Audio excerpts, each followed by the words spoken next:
नमस्कार दोस्तों, मैं हूं आपका दोस्त Vimal Kumar Chhajed advocate. POCSO act और महिलाओं संबंधी अपराध के बारे में समय समय पर कई judgements honourable Supreme Court, High Court के आते हैं।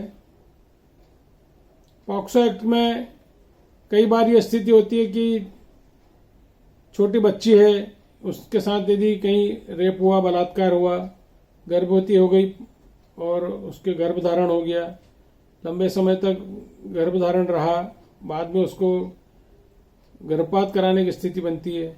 या कोई महिला, चाहे उसने शादी नहीं की हो और आपसी संबंध बना के किसी के साथ रह रही हो और उसके कारण वो गर्भवती हो गई हो, और यदि वो अपना गर्भपात कराना चाहती है तो गर्भपात पर सुप्रीम कोर्ट ने एक महत्वपूर्ण निर्णय दिया है। दोस्तों, क्या निर्णय है वो मैं आपको बताता हूँ विस्तार से, इसके सारे फैक्ट बताऊंगा।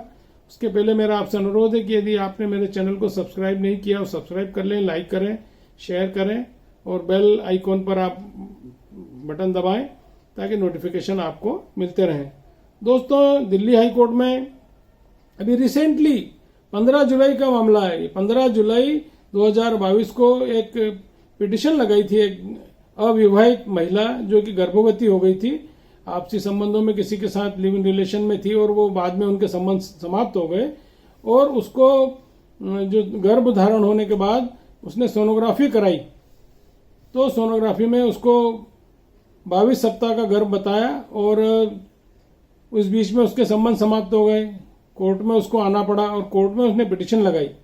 ये महिला किसी दूसरे राज्य की थी, दिल्ली में आकर अपने परिवार के साथ रह रही थी। दिल्ली हाई कोर्ट में उसने आवेदन दिया कि मेरे 5 भाई बहन हैं, गरीब परिवार हैं, हम खेती गृहस्थी वाले लोग हैं, यदि ये बच्चा पैदा हुआ तो हम इसका पालन पोषण करने में असमर्थ रहेंगे, हमें गर्भपात की अनुमति दी जाए।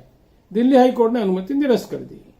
दिल्ली हाई कोर्ट ने कहा कि नहीं, आपका बच्चा सुरक्षित पैदा हो और उसका पालन पोषण सरकार करेगी, और उसके लिए एम्स के लिए भी निर्देश दिए उन्होंने। बहुत सारी बातें उसमें हाई कोर्ट में कही। जब हाई कोर्ट में यह मामला, उसका आवेदन निरस्त हो गया कि गर्भपात कराने की अनुमति नहीं मिली हाई कोर्ट से, तो मामला सुप्रीम कोर्ट में गया।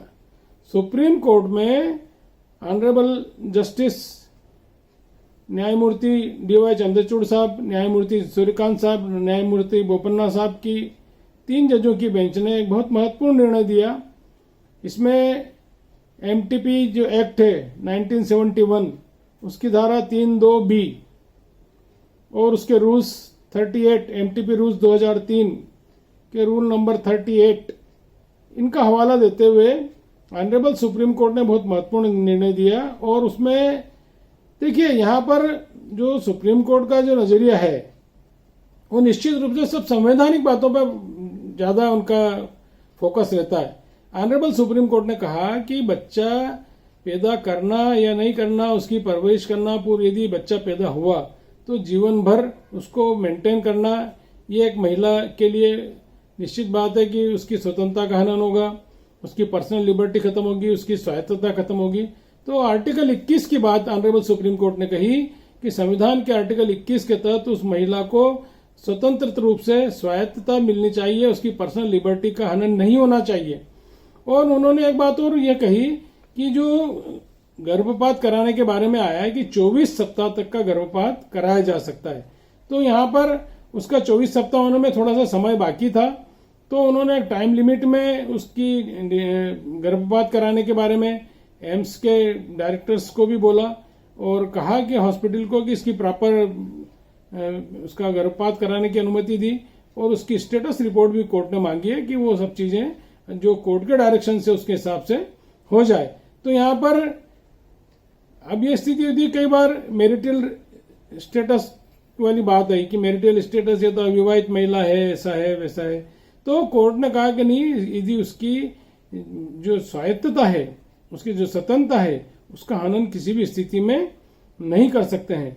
जो MTP एक्ट 2021 में जो नया अमेंडमेंट हुआ है, उस अमेंडमेंट के आलोक में ऑनरेबल सुप्रीम कोर्ट ने उस महिला को गर्भपात कराने की अनुमति दी और निर्देश दिए कि ये गर्भपात कराने के बाद इसकी रिपोर्ट कोर्ट में